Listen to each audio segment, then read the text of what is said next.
Hi Cardinals, it's Mrs. Carrera. All right, I'm going to read chapter 34 and 35 together because they're both pretty short. Okay, so chapter 34, Real Life.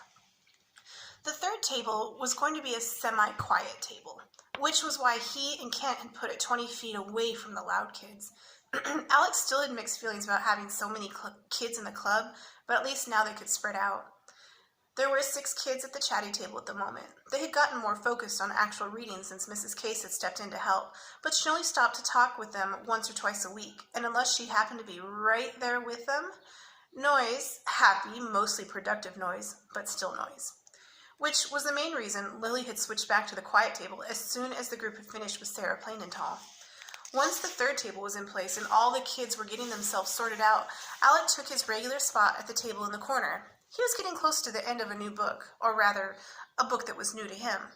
It was one of his mom's old paperbacks, Julie of the Woods.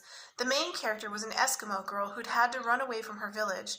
The book reminded him of Hatchet, except the main character started out much more tuned into nature than Brian had been. And the way this girl had to learn to live with the wolves reminded Alec of Call of the Wild. His mom really wanted him to read this book, and he liked it pretty much. But the minute he was done, he wanted to go right back and read those other 2 favorites again.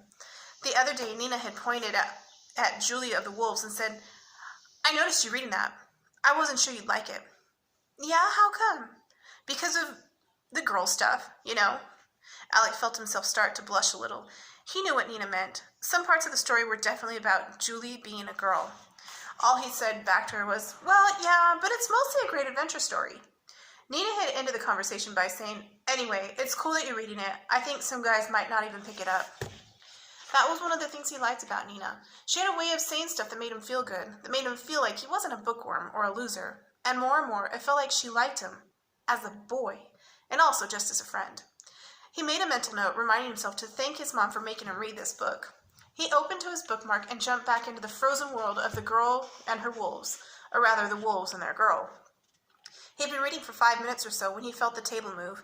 Alec knew it was Nina reaching for her book bag, knew it without looking. But he did look, and she noticed him looking. 3 kids sat reading between them, Jason, Lily, and one of the newer boys, Elliot. Nina just smiled and then gave him a little wave. Alec smiled and waved back. And during that simple action, he was seized by an overpowering feeling, a sudden tightness in his chest that flooded his mind with a wish. With all his heart, he wanted to freeze this exact moment and always remember it. The way he felt so connected and separate and happy and sad and smart and stupid all at the same time. Starting the club had brought so many new experiences crashing into his life, and Alec had noticed something about books that he'd never seen before, something pretty basic. Books stay the same. The beginning, the middle, and out there, pages and pages in the future, the end. The whole book stays put right there all the time, always the same, with the words perfectly lined up one after another, waiting. Books were so dependable, so orderly. Then he thought, and so totally unlike real life.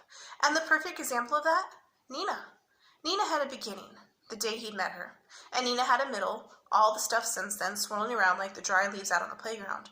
So was there an end somewhere, an end to the story of Alec and Nina? Or was the whole story just fiction? Real life is so messy. That's what Alec said to himself, and instantly a question formed. But if the messiness makes me feel like this, then it's worth it, right? He didn't have an answer to that, so he just pulled in a deep breath and let it out slowly, and then he returned back to his book. Okay, chapter 35, Rebellion. 5 days later, on Monday afternoon, the members of the Losers Club who sat at the talkie table stood up and came over to the quiet table. And then 3 kids from the semi-talkie table arrived too. A girl named Reese had apparently been appointed as the spokesperson. Alec, can we change the name of the club?" He was reading Fahrenheit 451. His dad had told him it was Ray Bradbury's greatest novel, about a time in the future when it was against the law to even own a book. Alec was so deep inside the story that he'd barely heard the girl. "What?" Reese repeated the question. "Change the name?" Alec stared at her. "Why?" "Well," Reese went on, "you know how next Monday is the open house for Extended Day, and all our parents are going to be here, and everybody in the whole school?" "Yeah, so?" Alex said. A new member named Harrison blurted out, So I don't want my dad to think I'm in a club for losers. The others nodded. Alec looked from face to face. Is that what you think? That this is a club for losers? That you're losers? Julia Hampton said, Well, no, but the name says we are. More nodding. Julia added, and Mrs. Case thinks it's a good idea to change the name too. Last time she read with us, she said it'd be wonderful to have a nicer name for the open house. Alec thought, Mrs. Case, I should have guessed. It had been great of her to help the chatty kids get focused, and it certainly saved them the trouble of figuring out how to deal with them. But Mrs. Case had disliked the name of the club right from the start. Lily piped up, Well, I like the name. It's original. And then Jason said, Yeah, what's the big deal? Alec wished that Nina was here to back him up too, but she wasn't. She had told him that since she'd put Kent in his place, she felt that like it was okay now to get some exercise before she sat down to read. Not every day, but once in a while. And today, she was over at the wiffle ball diamond taking a few at-bats. Besides, Reese said, what are we even going to do for open house? Everybody else is doing stuff. Like the Chinese club, they made up a play. And us, we've got nothing. And now practically the whole school is going to be here. And we've got to do something. And change the name, too. Alex stared at Reese for a long moment. This is my club, and I'm in charge of it. And if you don't like the name, then quit and go start some club of your own. Maybe call it the Wonderful Winners Club. Or how about the We Hope You Think We're So Amazing Club? You know what? I think maybe all of you are losers and cowards, too. And I think maybe I should kick all of you out of my club. You're acting like a bunch of bookworms. Spineless bookworms. That's what Alex shouted inside his head. And then he was shocked that he would use the same label that had always been thrown at him. Bookworm.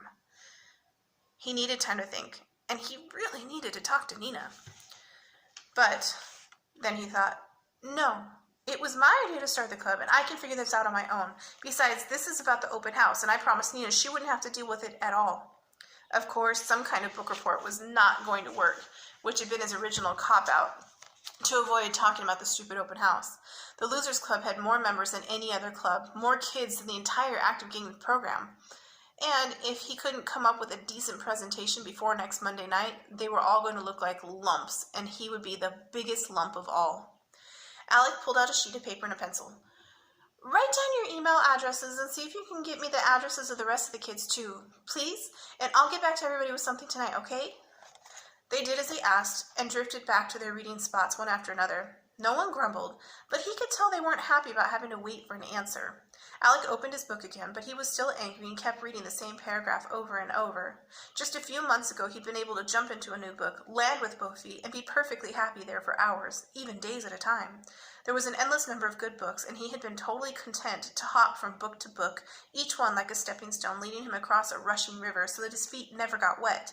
But now the river had risen, and the river was his life, and he felt like he was drowning. Nina arrived a few minutes later. She took one look at Alex sitting there, staring at his book, and said, What's the matter? Alec nodded toward the other tables. A bunch of them want to change the name of the club. Are you going to do it? He shrugged. I'll send you an email tonight. She said, You want to talk about it?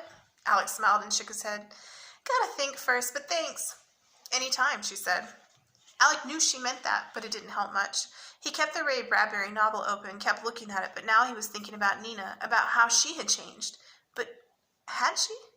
Maybe it was only the way he was thinking about her. Maybe that was all that had changed. Except it wasn't just thinking about Nina. Everything had changed, even books. Reading a book used to be like finding a place where no one could bother him or talk to him or remind him about stuff he ought to be doing instead. And now? Books just made him think and think and think about himself, about Nina, about everybody else, about the whole wide world. Even Charlotte's Web seemed odd.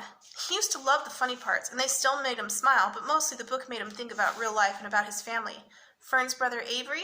He always reminded Alec of Luke now. And the farm and the barnyard and the fair? It was all different.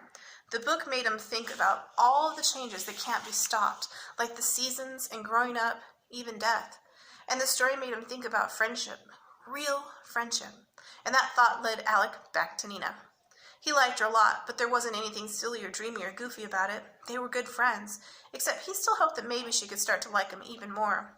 But now his hope wasn't like that time he'd ridden his bike over to her house back in September, All that stuff had been some fantasy story that he tried to tell himself. It had been fiction. And then everything had turned real. A ripple of laughter from both of the other loser tables snapped him back to the present moment. He thought maybe those kids were laughing about him, about how serious he was acting about a stupid name for a dumb club. It's not a dumb little club, and it's not a stupid name.